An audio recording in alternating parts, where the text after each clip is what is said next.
Hello and welcome back, everybody. Today in Calculus, we will be discussing section 6.5, which is on the average value. So in relation to the things that you have done in the past, basically what that means is I want to find out what is the average of a whole bunch of numbers that are given to me. So for example, maybe like say, what is the average test score, or what is the average temperature, that kind of sorts. But this time now with a twist with using calculus. Okay, so let's go ahead and start with this problem right here, just to give you an idea as to what is happening. Let's say that the temperature between 12 p.m. at noon to midnight can be determined by the equation f of t is equal to 70 plus 5 times the cosine of pi t over 8, where t is the number of hours after 12 p.m. So what's happening is that we're giving you the temperature according to the time of the day. So there are technically kind of like infinite number of temperatures that we can work with. What I want to do is I want to find out what is the average temperature between 2 p.m. and 6 p.m. So before we get started on this, let's go ahead and get the idea of as to like how we would find the average in the past.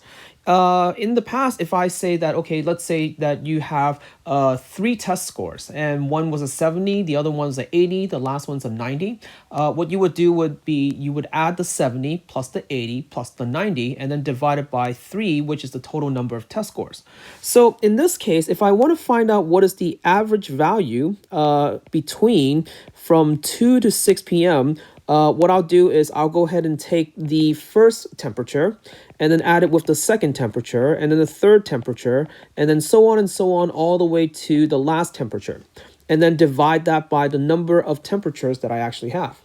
Now, keep in mind that in this case, it is not that easy to do because we have a function in this case which represents the temperature. So there are technically infinite number of terms in this case. So n is basically approaching towards infinity. But we can remedy this by using calculus, and here's how. What I'll do is, first of all, I'm going to write limit as n approaches towards infinity because of what I said, since you have a function instead of like a finite number of terms. Next, what I'll do is I'll take what I need to solve for, and we're going to go ahead and split this into 2 parts, or introduce something to help us see what this is going to get us. So first, I'm going to go ahead and say that we have f of 1 plus f of 2 plus f of 3, and so on, all the way to the last term. I'm going to take that fraction and multiply and divide by something that is going to allow us to see the equation.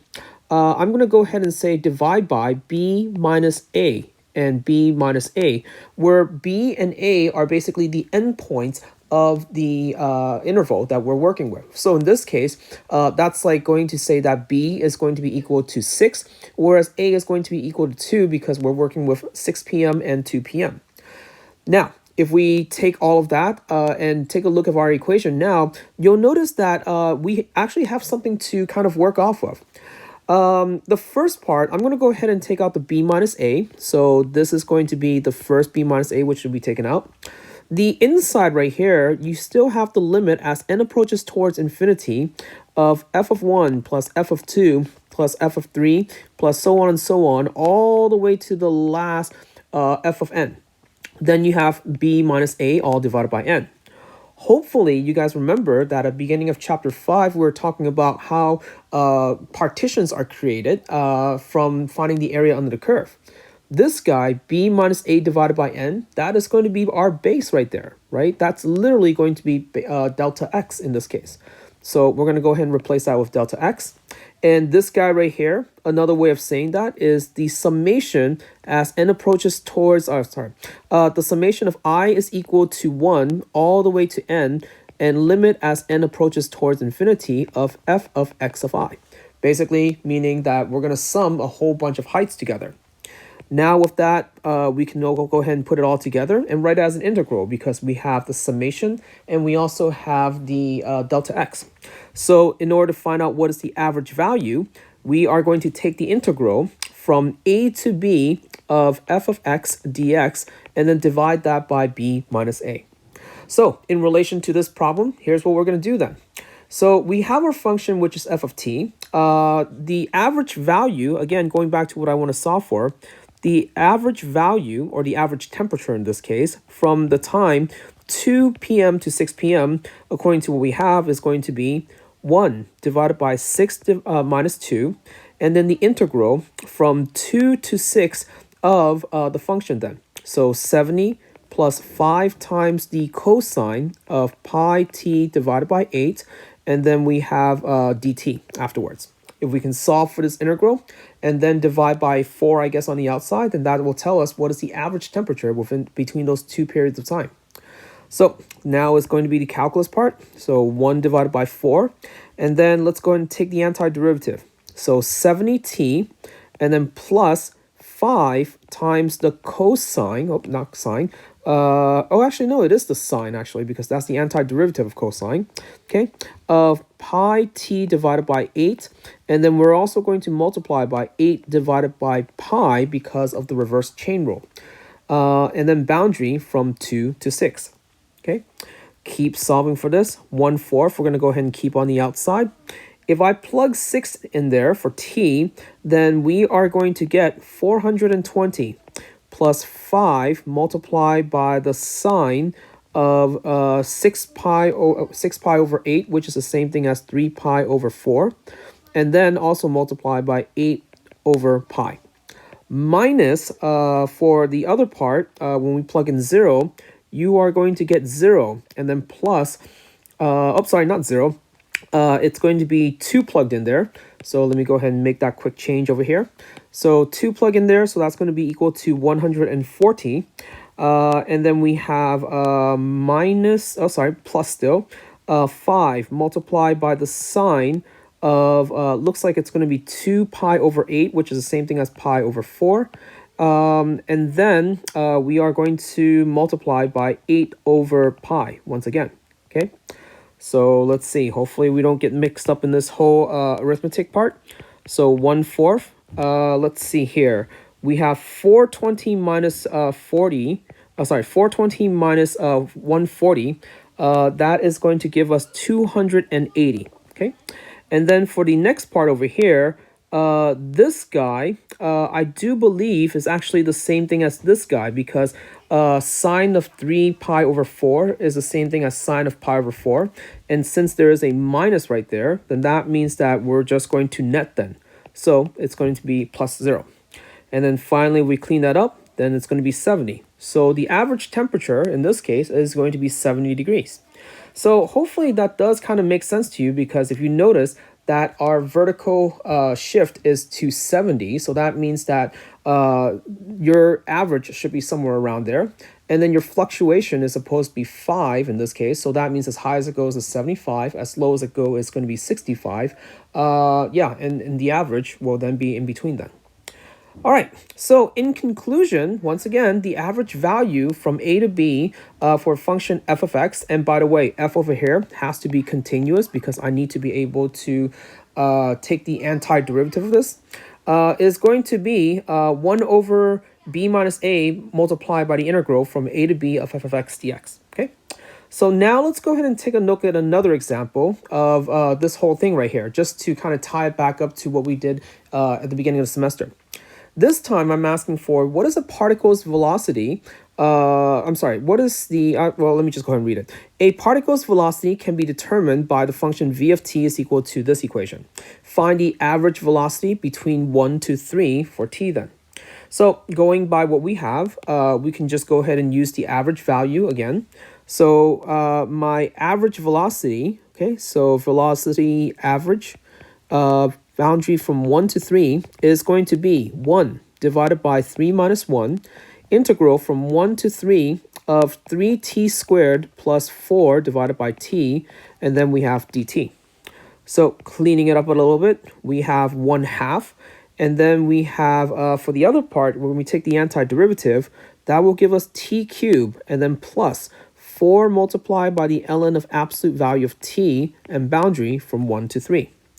So we're going to go ahead and keep solving for this. Plug in 3, we're going to get 27 plus 4 times the ln of 3, minus, when we plug in 1, we're going to get 1, and then plus, looks like it's going to be 0 because it's ln of 1.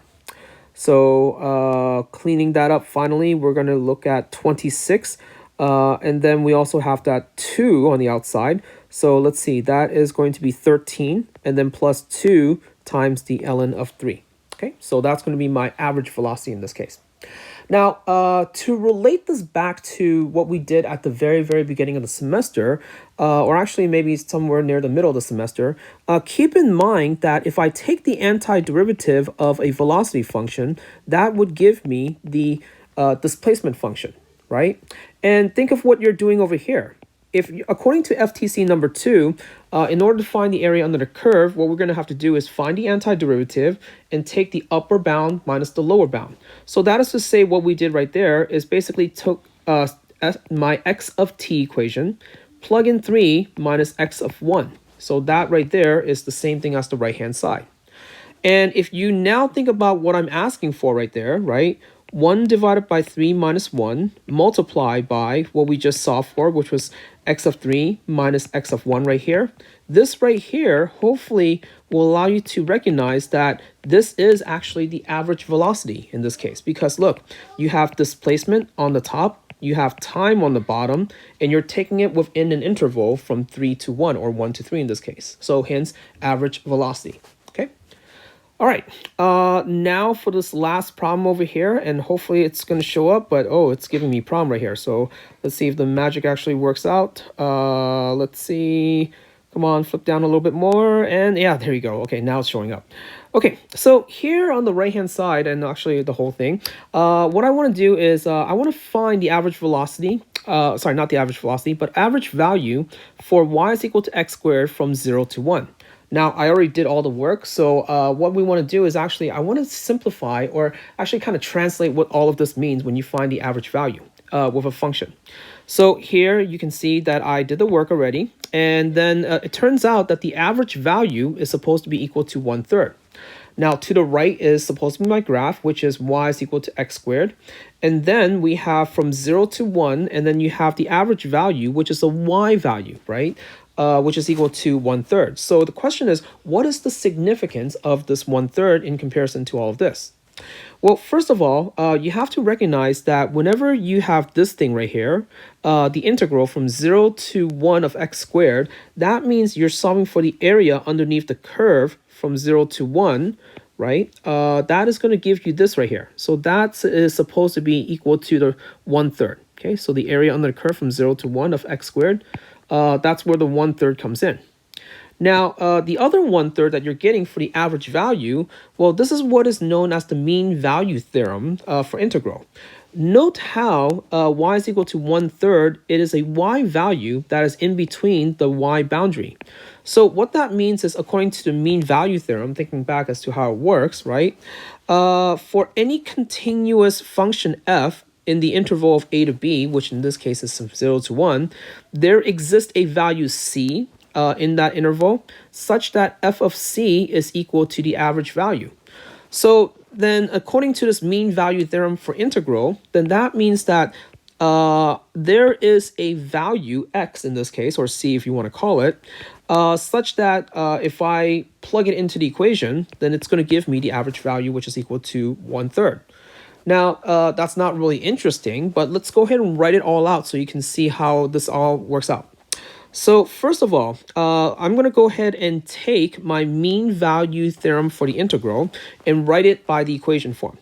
So f of c, okay, basically that value that where you're supposed to have the average value is equal to 1 over b minus a times the integral from a to b of f of x dx.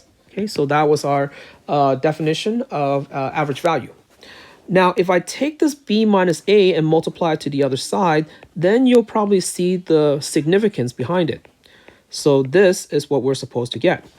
Again, on the left-hand side right here, that is supposed to represent the area underneath the curve from 0 to 1 for the function, in this case, of x squared. Now, for the other side over here, this is f of c times b minus a. And geometrically, what that means is, well, f of c, that's supposed to be this 1/3 over here. B minus a, that's this length over here. So in conclusion, then this right here is basically some sort of base multiplied by height in this case. Actually, I kind of flipped it around. This is supposed to be some sort of height multiplied by base. Okay, so in terms of where that is going to end up, this is basically what we're looking at. Okay, that 1/3, which is the average value, is going to give me the following two. Okay, the area underneath the curve is supposed to be 1/3, just as the same as the area underneath the curve that is bounded by the following rectangle over here. So this right here is also equal to 1/3. Okay, so when you find that average value, you're basically finding the point where the total area under the curve is going to make some sort of rectangle that is going to have the same area as that then. Okay. All right. Thank you so much for watching. I will see you guys next time. Have a good one. Goodbye.